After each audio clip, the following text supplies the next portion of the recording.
Hello dear friends, welcome to study with Sumit. आज हम पढ़ेंगे क्लास 6 की ज्योग्राफी का चैप्टर 5। हमने इसके 4 चैप्टर ऑलरेडी कंप्लीट कर लिए हैं, उसका लिंक मैं डिस्क्रिप्शन में डाल दूंगा। आज हम पढ़ेंगे इसका चैप्टर 5। तो आइए स्टार्ट करते हैं। पृथ्वी के प्रमुख परिमंडल। परि का अर्थ होता है चारों ओर, मंडल का अर्थ होता है आवरण, मतलब पृथ्वी के चारों ओर। आइए हम इसे पढ़ते हैं।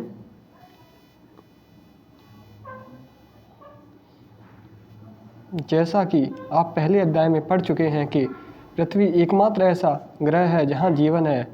मानव यहां जीवित रह सकता है क्योंकि जीवन के लिए आवश्यक तत्व भूमि, जल तथा हवा पृथ्वी पर मौजूद हैं। पृथ्वी की सतह ऐसी है जिसमें पर्यावरण के 3 महत्वपूर्ण घटक आपस में मिलते हैं तथा एक दूसरे को प्रभावित करते हैं। पृथ्वी का ठोस भाग जिस पर हम रहते हैं उसे भूमंडल कहा जाता है। पृथ्वी का वह ठोस भाग जिस पर हम रहते हैं उसे क्या कहा जाता है? भूमंडल। आप लोग इसे याद कर लें, अगर आप नोट्स बना रहे हो तो उसमें इसे जरूर ऐड कर लें।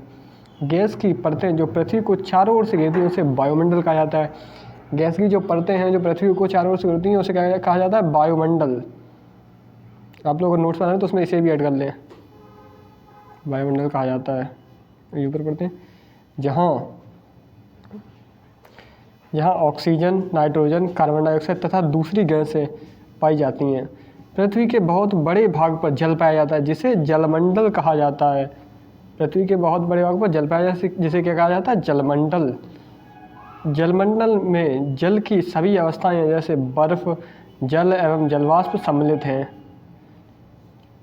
जीवमंडल एक सीमित क्षेत्र है जहाँ स्थल, जल एवं हवा एक साथ मिलते हैं। क्या? जीवमंडल। जीवमंडल एक सीमित क्षेत्र है जहाँ स्थल, जल एवं हवा एक साथ मिलते हैं, जहाँ सभी प्रकार के सभी प्रकार के जीवन पाए जाते हैं। तो जीवमंडल का अगर आप इसे एक लाइन में याद करना चाहें तो आप ऐसे याद कर लें कि जीवमंडल वह क्षेत्र है जहाँ सभी प्रकार के जीवन पाए जाते हैं। इसे पढ़ते हैं। ये क्या है? शब्दों की उत्पत्ति। ग्रीक भाषा में लीथास का अर्थ है पत्थर, एटमास का अर्थ है वाष्प और यूडर का अर्थ है जल, वायुस का अर्थ है जीवन। ये शब्द एनसीईआरटी में दिए होते हैं। आइए आगे बढ़ते हैं। भूमंडल के बारे में पढ़ते हैं। भूमंडल पृथ्वी के ठोस भाग को भूमंडल कहा जाता है। यह भूपर्पटी की चट्टानों तथा मिट्टी की पतली परतों का बना होता है जिसमें जीवों के लिए पोषक तत्व पाए जाते हैं। पृथ्वी का मतलब जिसमें क्या पाया जाता है? पोषक तत्व आ जाते हैं। और भूपर्पटी के बारे में हम जब आगे बढ़ेंगे और विस्तार से पढ़ेंगे क्लास 11th की, उसमें दिया है ये भूपर्पटी के मतलब पूरा पृथ्वी का है। अभी हम इसे बेसिक से ही पढ़ रहे हैं तो क्लास 6 की इसमें उतना ही दिया। क्लास 6 के लायक पृथ्वी की सतह पृथ्वी की सतह को 2 मुख्य भागों में बांटा जा सकता है। बड़े स्थलीय भूभागों को महाद्वीपों के नाम से जाना जाता है तथा बड़े जलाशयों को महासागरीय बेसिन के नाम से जाना जाता है। जो बड़े स्थलीय भूभाग है उन्हें क्या कहा जाता है? महाद्वीप। और बड़े स्थलीय जलाशय उन्हें क्या कहा जाता है? महासागरीय बेसिन। विश्व के सभी महासागर आपस में एक दूसरे से जुड़े होते हैं। चित्र 5.1 में विश्व के मानचित्र को देखिए, जो भी हम आगे देखेंगे। क्या सभी स्थलीय भूभाग एक दूसरे से आपस में जुड़े हैं? स्थलीय भूभाग नहीं जुड़े हैं। ये क्वेश्चन पूछा, मैंने इसका आंसर दे दिया आपको। समुद्र जल का तल सभी जगह एक समान होता है। स्थल की ऊंचाई को समुद्र तल से मापा जाता है जिसे शून्य माना जाता है। यहाँ पर कहा जाता है समुद्र का तल हर जगह समान होता है। इसका मतलब ये है जैसे ये कोई पात्र है, इसमें जल भरा है तो जल भरा होगा तो इसमें ऐसे ही तो जल भरा होगा, तो ये तल समान होगा। ऐसा नहीं कि जल ऐसे भरा है कि अगर यहाँ पर नीचे जो तल है ये ऊंचा है तो यहाँ जल ऐसा हो जाए, नहीं, जल समान होगा एकदम। ये ऐसे ही पूरा ऐसे भरा होगा, उसका जो ये है एकदम समान होगा। आइए हम चित्र समझते हैं। यह चित्र, ये पृथ्वी का चित्र है। देखिए पहले हम इसे महाद्वीप समझ लेते हैं। देखिए एशिया है, यूरोप है, अफ्रीका है, उत्तर अमेरिका है, दक्षिण अमेरिका है, ऑस्ट्रेलिया है और अंटार्कटिका है। हुए। अब आइए महासागर समझते हैं। महासागर में ये प्रशांत महासागर है, ये सबसे गहरा महासागर है प्रशांत महासागर। ये अटलांटिक महासागर है, अटलांटिक महासागर सबसे व्यस्त महासागर है, यहाँ ट्रेड सबसे ज़्यादा होता है। ये हिंद महासागर है, ये आर्कटिक महासागर है, और ये दक्षिणी महासागर या फिर अंटार्कटिक महासागर है। आइए ऊपर पढ़ते हैं।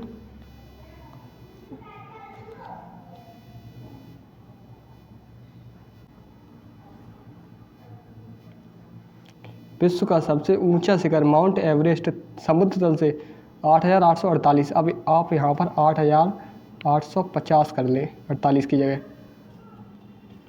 मीटर ऊंचा है।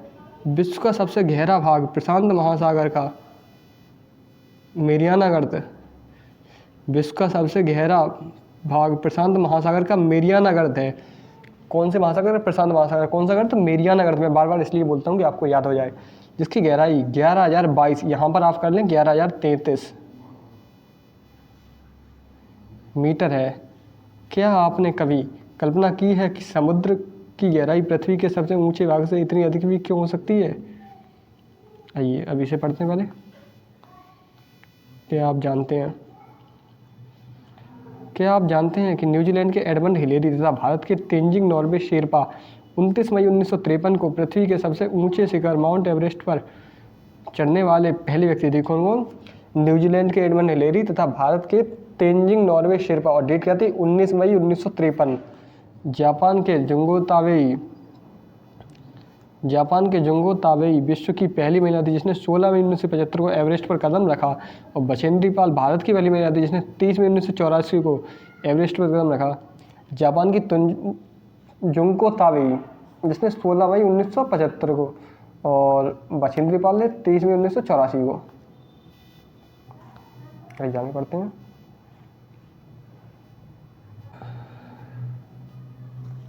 महाद्वीप। पृथ्वी पर 7 प्रमुख महाद्वीप हैं जो अभी मैंने आपको चित्र पर दिखाए भी थे। ये विस्तृत जलराशि के द्वारा एक दूसरे से अलग है। ऊपर क्वेश्चन था क्या महाद्वीप एक दूसरे से जुड़े हैं? तो नहीं जुड़े हैं, मैंने अभी आपको ऊपर बताया था। ये महाद्वीप एशिया, यूरोप, अफ्रीका, उत्तर अमेरिका, दक्षिण अमेरिका, ऑस्ट्रेलिया तथा अंटार्कटिका है। विश्व के मानचित्र को देखिए तथा ध्यान दीजिए। स्थल का बहुत बड़ा भाग उत्तरी गोलार्ध में है। ये इंपॉर्टेंट है कि स्थल का बहुत बड़ा भाग कौन सी गोलार्ध में? उत्तरी गोलार्ध में। देखिएगा, ये पृथ्वी है, ये विषुवत रेखा, ये कर्क रेखा, ये मकर रेखा। तो इस वाले व्याख्या उत्तरी गोलार्ध, इस वाले व्याख्या दक्षिणी गोलार्ध। तो विश्व का बहुत बड़ा भाग इस गोलार्ध में। आइए हम अभी आपको चित्र में दिखाते हैं। जैसे आप देखिएगा, ये विषुवत रेखा,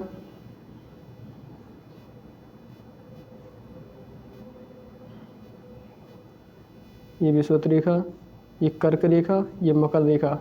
तो ये है उत्तरी अक्षांश। तो विश्व का बहुत बड़ा भाग कौन सा? उत्तरी अक्षांश में। यहाँ पर देखिए बहुत कम है, यहाँ पर मकर रेखा के साइड में, विषुवत रेखा के बाद दक्षिणी अक्षांश बहुत कम है। ज़्यादातर कहाँ है? उत्तरी गोलार्ध में। आइए ऊपर बढ़ते हैं।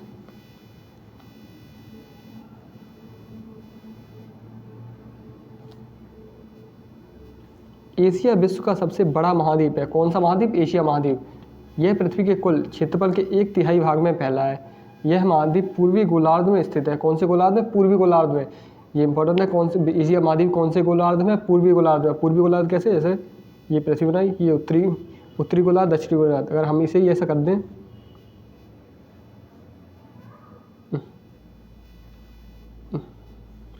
ये हो गई पृथ्वी, ऐसा कर दें तो ये पूर्वी गोलार्ध, ये पश्चिमी गोलार्ध।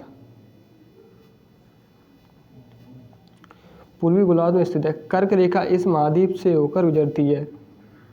कौन सी? कर्क रेखा एशिया महाद्वीप से होकर गुजरती है। अभी हम आपको चित्र में दिखाएंगे। एशिया के पश्चिम में यूराल पर्वत है जो इसे यूरोप से अलग करता है। कौन सा पर्वत? यूराल पर्वत। एशिया के पश्चिम में कौन सा पर्वत है? यूराल पर्वत। यूरोप एवं एशिया के संयुक्त भूभाग को यूरेशिया, यूरोप प्लस एशिया कहा जाता है। देखिएगा, यह है एशिया, एशिया है। यह है कर्क रेखा जो एशिया से होकर, जो भारत से होकर, भारत के कितने राज्यों से? 8 राज्यों से होकर गए थे। एशिया के पश्चिम में यूराल पर्वत ये रहा, आप समझ गए होंगे। अब ये देखें कि कर्क रेखा भारत से भी होकर गुजरती है। भारत के कितने राज्यों से? 8 राज्यों से। ये ऊपर पढ़ते हैं। अब पढ़ेंगे हम यूरोप के बारे में।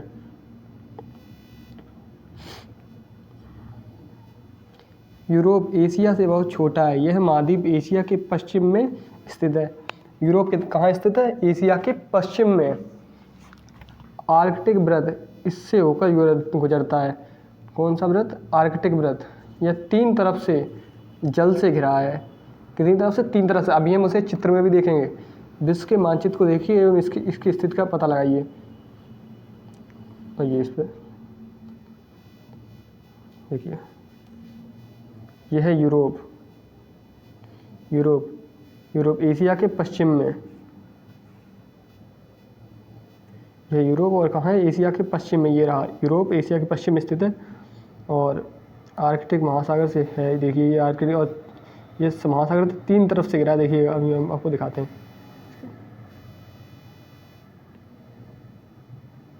देखिएगा, इधर से आर्कटिक महासागर, इधर अटलांटिक महासागर,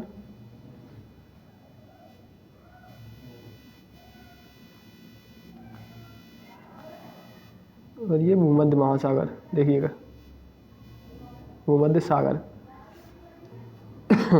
सॉरी, मैं बहुत दिनों से बीमार था, इस वजह से आवाज़ थोड़ी साफ नहीं आ रही होगी। ये अफ्रीका के बारे में पढ़ते हैं।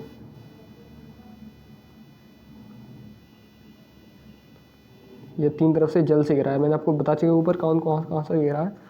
आइए, अफ्रीका एशिया के बाद विश्व का दूसरा सबसे बड़ा महाद्वीप है। कौन सा? अफ्रीका। आप अगर नोट्स बना रहे हो उसमें जरूर ऐड कर लें, वरना आप डिस्क्रिप्शन में लिंक है, आप हमारा टेलीग्राम चैनल ज्वाइन कर लें, उसमें हम आपको नोट्स प्रोवाइड करवाएंगे। विषुवत वृत्त या 0 अक्षांश 0 डिग्री से इस महाद्वीप में लगभग मध्य भाग से होकर गुजरता है। विषुवत वृत्त देखिएगा, विषुवत रेखा यही है, कर्क रेखा, मकर रेखा। तो ये वाली रेखा कहाँ से? अफ्रीका के मध्य से, लगभग मध्य से होकर गुजरता है। आइए आगे पढ़ते हैं। अफ्रीका का बहुत बड़ा भाग उत्तरी गोलार्ध में है। अफ्रीका कौन सा?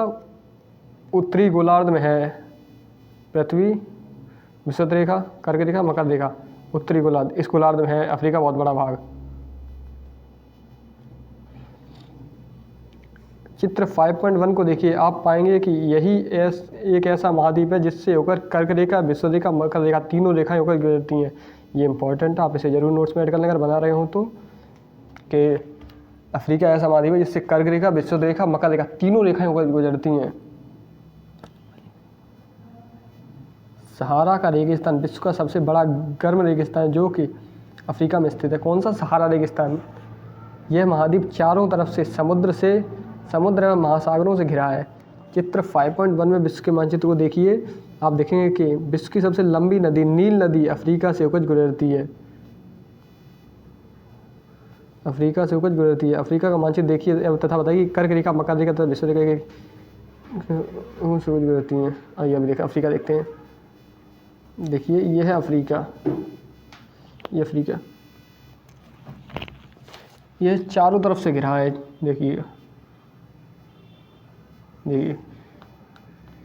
चारों जल से घिरा है। ये सहारा रेगिस्तान है, यह है नील नदी, यह है कर्क रेखा, सॉरी ये विषुवत रेखा, कर्क रेखा और मकर रेखा, ये तीनों अफ्रीका से होकर गुजरती हैं। आइए उत्तर अमेरिका में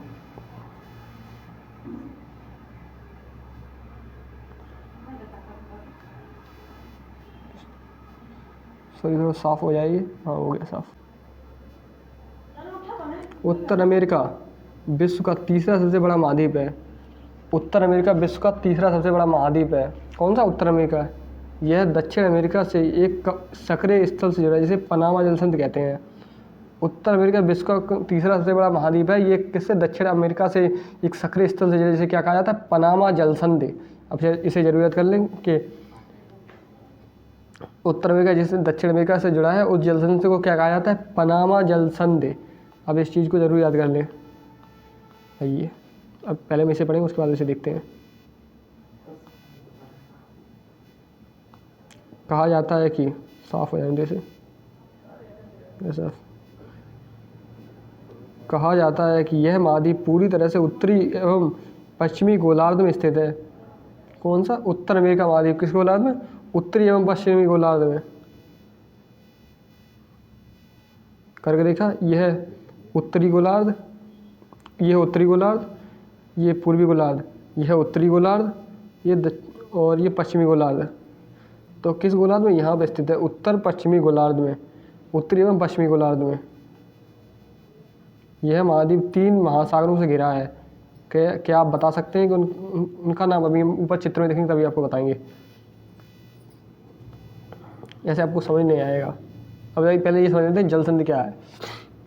सर मुझे जुकाम है थोड़ा। जल संधि देखिएगा, स्थल संधि और जल संधि। स्थल संधि, स्थल का एक सकरा भाग जो होता है, जो एक 2 बड़े स्थलीय भागों को जोड़ता है। जैसे ये पूरे में स्थल का 2 सकरा, जैसे कि ये एक स्थल है, ये एक स्थल है, और पूरे में महासागर ही महासागर है। ये जल यहाँ से ये पतली सी कोई रास्ता जाए उसी को बोलेंगे स्थल संधि।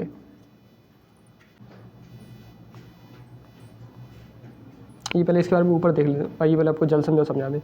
जल संधि पानी का वह सकरा भाग जो 2 जलाशय से जोड़ता है। ऐसे मान लीजिएगा, ये पानी का एक गड्ढा है, ये भी पानी का एक गड्ढा है, यहीं से एक नाली बना दें तो जल का एक सकरा भाग हो जाएगा जो 2 जलाशय को जोड़ेगा। यहाँ पर कोई क्वेश्चन दिया, उसे पढ़ते हैं। भारत एवं श्रीलंका के बीच स्थित जल संधि को क्या नाम बताओ? भारत एवं श्रीलंका के बीच स्थित जल संधि को क्या कहेंगे? पाक जल संधि। पाक जल संधि। ये ऊपर चित्र आपको दिखा दें। देखिए, ये है उत्तर अमेरिका, यह उत्तर अमेरिका है।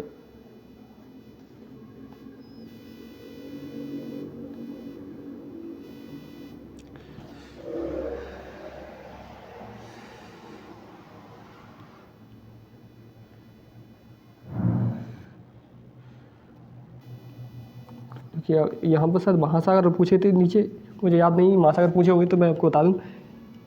ये प्रशांत महासागर, अटलांटिक महासागर और आर्कटिक महासागर, इन तीनों से उत्तर अमेरिका घिरा है।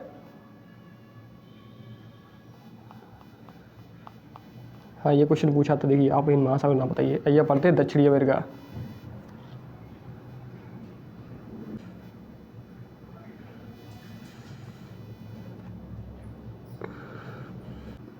दक्षिण अमेरिका का अधिकांश भाग दक्षिणी गोलार्ध में स्थित है। इसके पूर्व एवं पश्चिम में कौन से 2 महासागर स्थित हैं? इधर प्रशांत महासागर, इधर अटलांटिक महासागर। विश्व का सबसे लंबी पर्वत श्रृंखला एंडीज इसके उत्तर से दक्षिण की ओर फैली है। एंडीज, अब से याद कर लें कि विश्व की सबसे लंबी श्रृंखला कौन सी? एंडीज। दक्षिण अमेरिका विश्व की सबसे बड़ी नदी अमेजन में बहती है। किसमें? दक्षिण अमेरिका में। ये आपको दक्षिण अमेरिका का चित्र दिखाते हैं एक बार। यह है दक्षिण अमेरिका, यह है एंडीज पर्वत। देखिएगा, दक्षिण अमेरिका, एंडीज पर्वत, अटलांटिक महासागर और प्रशांत महासागर, प्रशांत महासागर। आइए ऊपर बढ़ते हैं, आइए बढ़ते हैं आगे। ऑस्ट्रेलिया के बारे में। ऑस्ट्रेलिया विश्व का सबसे छोटा महाद्वीप है। कौन सा? ऑस्ट्रेलिया, जो कि पूरी तरह से दक्षिणी गोलार्ध में स्थित है।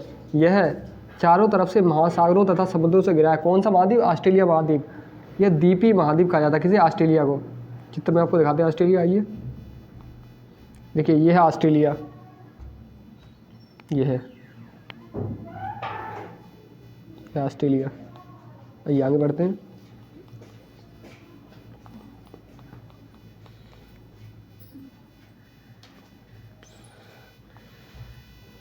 ये आर्कटिक एवं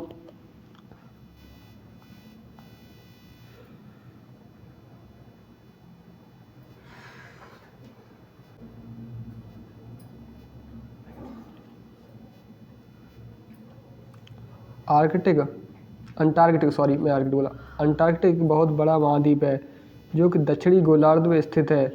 किस गोलार्ध में? दक्षिणी गोलार्ध में। अंटार्कटिक कहाँ है? कौन से गोलार्ध में स्थित है? दक्षिणी गोलार्ध में। दक्षिण ध्रुव इस महाद्वीप के मध्य में स्थित है। कौन सा ध्रुव? दक्षिण ध्रुव। चूँकि यह दक्षिणी ध्रुव क्षेत्र में स्थित है, इसलिए यह हमेशा मोटी बर्फ की परतों से ढका रहता है।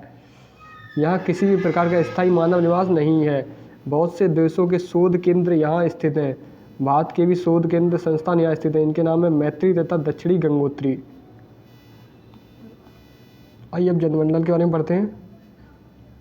जलमंडल, पृथ्वी को नीला ग्रह कहा जाता है कि पृथ्वी का 71% भाग जल तथा 29% भाग स्थल है। जलमंडल में जल के सभी रूप अवस्थित है। इसमें महासागर एवं नदियों, झीलें, हिमनदियाँ, भूमिगत जल तथा वायुमंडल में जलवाष्प भी सम्मिलित है। कहने का अर्थ है इसमें जलमंडल में सभी सम्मिलित हैं, चाहे नदियाँ हो, झील हो, हिमनदियाँ हो, भूमिगत जल हो, वायुमंडल की जलवाष्प हो। पृथ्वी पर पाए जाने वाले 97% से अधिक भाग महासागरों में पाया जाता है। कितने प्रतिशत? 97%। एवं वह इतना अधिक खारा होता है कि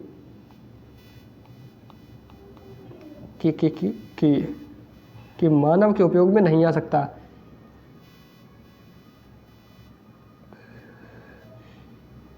शेष जल का बहुत बड़ा भाग बर्फ की परतों एवं नदियों तथा भूमिगत जल के रूप में पाया जाता है।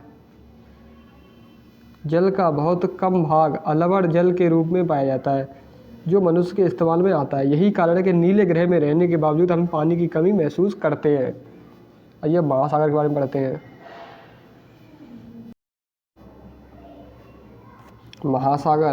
महासागर जलमंडल के मुख्य भाग हैं। ये आपस में एक दूसरे से जुड़े हुए हैं। महासागरीय जल हमेशा गतिशील रहता है। तरंगें, ज्वार भाटा तथा महासागरीय धाराएं महासागरीय जल की 3 मुख्य गतियां हैं। देखिए इसके बारे में हम आगे पढ़ेंगे, ये ज्वार भाटा वगैरह के बारे में जब क्लास 11th के एनसीईआरटी में भी है। आगे हम पढ़ेंगे जब विस्तार से ज्योग्राफी पढ़ेंगे। बड़े से छोटे आकार के आधार पर कम से 5 महासागर प्रमुख हैं।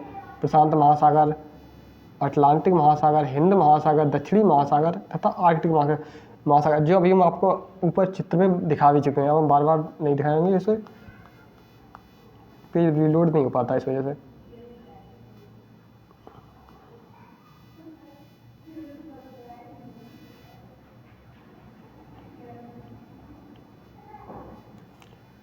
प्रशांत महासागर सबसे बड़ा महासागर है। यह पृथ्वी के 1/3 भाग में फैला है। पृथ्वी का सबसे गहरा भाग मेरियाना गर्त प्रशांत महासागर में ही स्थित है। ये ऊपर भी हम लोग पढ़ चुके हैं कि मेरियाना गर्त कहाँ? प्रशांत महासागर में स्थित है। प्रशांत महासागर लगभग वृत्ताकार है। एशिया, ऑस्ट्रेलिया, उत्तर अमेरिका में दक्षिण अमेरिका इसके चारों स्थित हैं। किसके? प्रशांत महासागर के। कैसा प्रशांत? वृत्ताकार है और इसके चारों एशिया, ऑस्ट्रेलिया, उत्तर अमेरिका, दक्षिण अमेरिका स्थित है। प्रशांत महासागर के चारों ओर इन महाद्वीपों को स्थित का पता लगाइए। अभी हम चित्र में देख चुके हैं सभी ऊपर। आइए अब अटलांटिक महासागर। अटलांटिक महासागर विश्व का दूसरा सबसे बड़ा महासागर है। यह अंग्रेजी भाषा के एस अक्षर के आकार का है। इसके पश्चिमी किनारे पर उत्तर एवं दक्षिणी अमेरिका स्थित है। अटलांटिक महासागर के पश्चिमी किनारे पर उत्तर अमेरिका, दक्षिण अमेरिका स्थित है तथा पूर्वी किनारे पर यूरोप एवं अफ्रीका स्थित है। अटलांटिक महासागर की तटरेखा बहुत अधिक दंतुरित है। दंतुरित का अर्थ है तो बहुत ऐसी है, ऐसी जैसी इस तरह की दंतुरित है। अनियमित एवं दंतुरित तटरेखा प्राकृतिक पोताश्रयों एवं पत्तनों के आधार से स्थित है। व्यापार की दृष्टि से यह सबसे व्यस्त महासागर है। अभी हमने आपको जब चित्र में समझाया था तब भी आपको ये बात बताई थी कि अटलांटिक महासागर सबसे व्यस्त महासागर है। हिंद महासागर ही एक ऐसा महासागर है जिसका नाम किसी देश के नाम पर यानी भारत के नाम पर रखा गया है। यह महासागर लगभग त्रिभुजाकार है। इसके उत्तर में एशिया, पश्चिम में अफ्रीका तथा पूर्व में ऑस्ट्रेलिया स्थित है।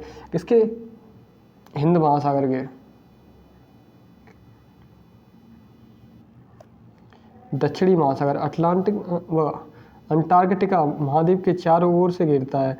दक्षिणी महासागर अंटार्कटिका महाद्वीप को चारों ओर से घेरता है। यह अंटार्कटिका महाद्वीप से उत्तर की ओर 60 डिग्री दक्षिणी अक्षांश तक फैला हुआ है। ये आर्कटिक महासागर के बारे में पढ़ते हैं। आर्कटिक महासागर उत्तर ध्रुव वृत्त में स्थित है। यह उत्तर ध्रुव के चारों ओर फैला है। यह प्रशांत महासागर से छिछले जल वाले एक संकरे भाग से जुड़ा है जिसे बेरिंग जलसंधि के नाम से कहा जाता है। क्या नाम से? बेरिंग जलसंधि। यह उत्तर अमेरिका के उत्तरी तटों तथा यूरेशिया से घिरा है। वायुमंडल। हमारी पृथ्वी चारों ओर से गैस की एक परत से घिरी है जिसे वायुमंडल कहा जाता है। वायु की यह पतली परत इस ग्रह का महत्वपूर्ण एक अटूट भाग है। यह हमें ऐसी वायु प्रदान करती है जिससे हम लोग सांस लेते हैं यह वायुमंडल हम लोगों को सूर्य की कुछ हानिकारक किरणों से बचाता है। वायुमंडल 1600 किलोमीटर की ऊंचाई तक फैला है। वायुमंडल को उसके घटकों तथा तापमान तथा अन्य के आधार पर 5 परतों में बांटा जाता है। इन परतों को पृथ्वी की सतह से शुरू करते हुए क्षोभ मंडल, समताप मंडल, मध्य मंडल, आयन मंडल तथा बहिर्मंडल कहा जाता है। देखिए ये है, चित्र आप देख लीजिए एक बार। इसकी लंबाई कितनी है? 1600 किलोमीटर।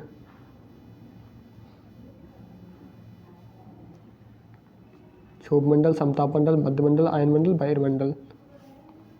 ये ऊपर पढ़ते हैं।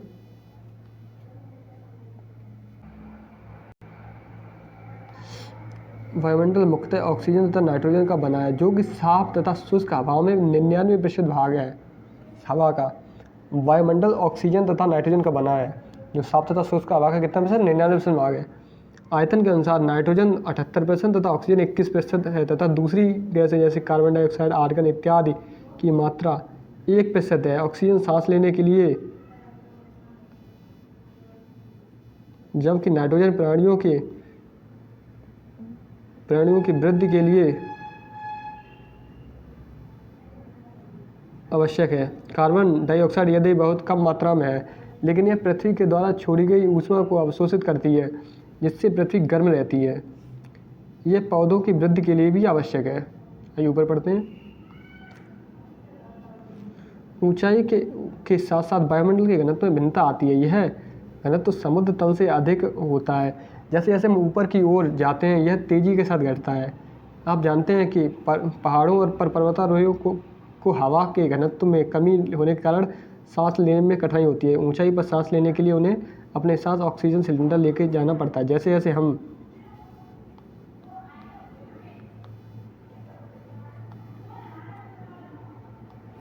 ऊपर की ओर जाते हैं, तापमान भी घटता जाता है तथा वायुमंडल पृथ्वी पर दबाव डालता है। यह एक स्थान से दूसरे स्थान पर अलग अलग होता है। कुछ क्षेत्रों में हम अधिक दाब महसूस करते हैं, जबकि कुछ क्षेत्रों में कम। वायु उच्च दाब से निम्न दाब की ओर बहती है। वायु की दृष्टि बहती है उच्च दाब से निम्न दाब की ओर। गतिशील वायु को पवन कहते हैं। ये बहुत ही अच्छी परिभाषा मिल गई कि गतिशील वायु को क्या कहते हैं? पवन कहते हैं। आइए अब जीव मंडल के बारे में पढ़ते हैं। जीव मंडल स्थल, जल तथा हवा के बीच एक सीमित भाग है। यह वह भाग है जहाँ जीवन मौजूद है। यहाँ जीवों की बहुत सी प्रजातियाँ हुए हैं, जो उसके सूक्ष्म जीवों तथा बैक्टीरियों से लेकर बड़े स्तनधारियों के आकार में पाई जाती हैं। मनुष्य सहित सभी प्राणी जीवित रहने के लिए एक दूसरे से तथा जीवमंडल से जुड़े हुए हैं। जीवमंडल के प्राणियों को मुख्यतः 2 भागों में जंतु जगत एवं पादप जगत में विभक्त किया जा सकता है। पृथ्वी के ये तीनों परिमंडल आपस में पारस्परिक क्रिया करते हैं तथा एक दूसरे से को किसी न किसी रूप में प्रभावित करते हैं। उदाहरण के लिए लकड़ी तथा खेती के लिए वनों को काटा जाए तो इसके ढलुए भाग पर मिट्टी की कटाव तेजी से होने लगती है। इसी प्रकार प्राकृतिक आपदा जैसे भूकंप से पृथ्वी की सतह परिवर्तित हो जाता है। हाल ही में सुनामी के कारण अंडमान निकोबार द्वीप समूह का कुछ भाग पानी में डूब गया है। झीलों तथा नदियों में दूषित पदार्थों को प्रवाहित होने से उनका जल मानव के इस्तेमाल के लायक नहीं रह जाता। यह जल दूसरे जीवों को भी नुकसान पहुंचाता है। उद्योगों के तापीय विद्युत संयंत्रों तथा गाड़ियों के उत्सर्जित पदार्थ वायु को प्रदूषित करते हैं। कार्बन डाइऑक्साइड वायु का एक महत्वपूर्ण घटक है, लेकिन कार्बन डाइऑक्साइड की मात्रा में वृद्धि के कारण पृथ्वी के तापमान में वृद्धि हो रही है। कार्बन डाइऑक्साइड की मात्रा में वृद्धि के कारण पृथ्वी के तापमान में वृद्धि हो रही है। इसे भूमंडलीय तापन कहा जाता है। इसलिए भूमंडल, वायुमंडल तथा जलमंडल के बीच प्राकृतिक संतुलन को बनाए रखने के लिए पृथ्वी के संसाधनों के सीमित उद्योग की आवश्यकता होती है। तो ये चैप्टर हो गया समाप्त। मिलते हैं अगले अध्याय में। तब तक के लिए धन्यवाद। Like, comment, share and subscribe.